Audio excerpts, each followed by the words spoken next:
Howdy, folks. Welcome to another session of Ideas and Images. I'm Willard Gellis, and I always have a special guest for you. Today is no exception. I have a very special rising star, Billy Lamont. Billy, welcome to Ideas and Images. Billy's a poet, a musician, a singer, songwriter, and I first knew Billy when his book came out. You want to hold it up for the camera, Billy? What's it called? It's called The Gallery of Light, and it came out in February of 1994. And a few years before that, I guess, was the first time I met you. Yeah. This book got distributed nationally through Ingram, and it's kind of like my first big-time nationally released thing, and I was real excited about it. But I guess I first met you at the Walt Whitman birthplace when I was a few years before that, you know. Yeah, I've been there a few times. That's where we met. And then at that Jack Kerouac thing. Yeah, that was nice. On Jack Kerouac's birthday. In we had that reading in Northport. Mm-hmm. I kind of took some of his poetry that he wrote in Northport, and a friend of mine put some acoustic music to it, and you did a talk, and Billy Capozia finally balanced did some jazz music. Yeah, it was excellent. We even went with some of his drinking buddies over to Gunther's, didn't we? And it was had a pint over there. Great hanging out. Yeah. I remember that night. Okay, Billy. It says here, this is a little summary, you're a busy man. And you have appeared on News 12. What was that about? That was I was on there twice, actually. Once in '94 when I just went out on tour with the Lollapalooza tour, the rock tour, and then performed Everybody's heard of that. And at Woodstock. And Lee Terrell had me on as a guest, and it was nice. I did a couple of poems over there, and it was really nice. And then recently, like on a couple of days before Valentine's Day, they had me come in, and I recited this Shakespearean sonnet that I wrote, Sonnet for the Sea. Mm-hmm. And so it was nice. Trish over there had me on there and had a great time. Right. And they mentioned that you had a reunion with the Toxic Banana, Bill, guitarist Billy Poulos. Yeah, and he's going to be with us today. Who's on the set. Yeah, he's going to be. And a write-up in the Island Voice.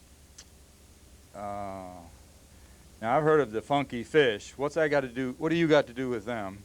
I just had a show there. I had like a CD party for the CD that I just had released into the 21st century. And we had a party over there. Okay. Show the people back home what your new CD looks like. Okay.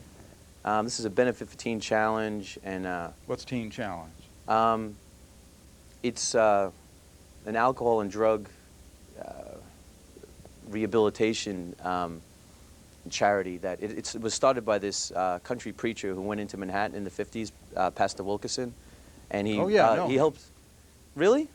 Yeah, he did a lot of work with the gangs, and he started the Times Square Church. The Nicky Cruz. Yeah, and did a lot of work with the street people, and eventually he started houses to help the people, and it started to spread nationally and internationally. Right. So this is a benefit for that, and I had just like a CD party at CBGB's 313 in the city, and then one out here for Long Island at the Funky Fish. And is that it was Bay cool. Shore? Yeah, right in Bay Shore, your hometown, my right? hometown, right? Yeah, yeah, right across from the railroad tracks over there. It was cool. We performed this like 45-minute poem that evolved out of the book, The Gallery of Light, and DJ Circuit, Chris Kelly, was spinning like this ambient soundscape, and I had friends' artwork all set up, tying in with the theme of The Gallery of Light, and like Beth Magazzo's artwork, and we had the band Jerky Medicine down there playing. It was a good time, you know, so we were celebrating. Speaking of time, we want to have time for a performance, but I want to ask you what your writing and performance is about. You know, what is the driving force behind your writing?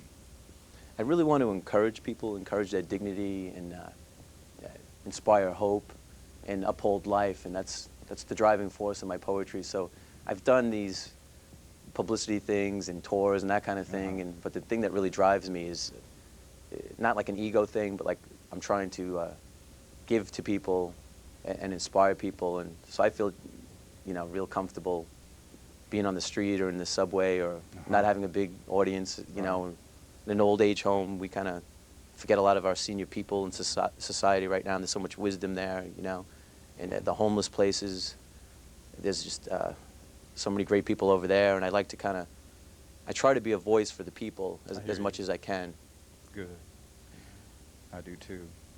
Well, let's wind up the interview with a dedication and a consecration.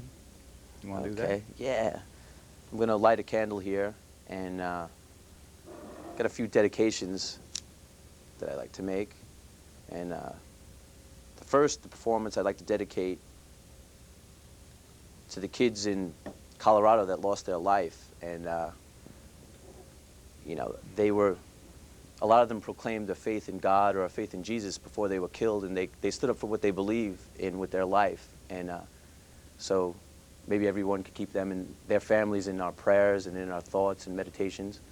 And also I'd like to dedicate this to, there's a lot of talk, we really have to, you know, support religious and spiritual freedom. There's a lot of talk been about the Tibetan monks, and and it's a very important cause. A lot of rock people like Patti Smith, U2, Right. they do a concert for them.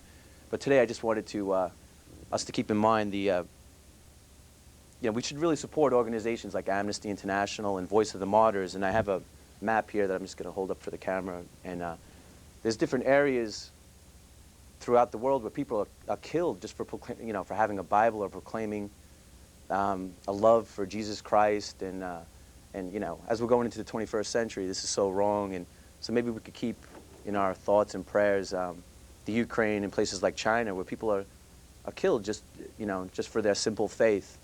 And so I'd like to make a dedication to them, and also to you. I know you're a real voice of the people, and your poetry is your song is Highway Longs, brother. Highways long, brother, and I just appreciate it. And for you also, Thanks, 100 candles slowly burning on the altar in my room.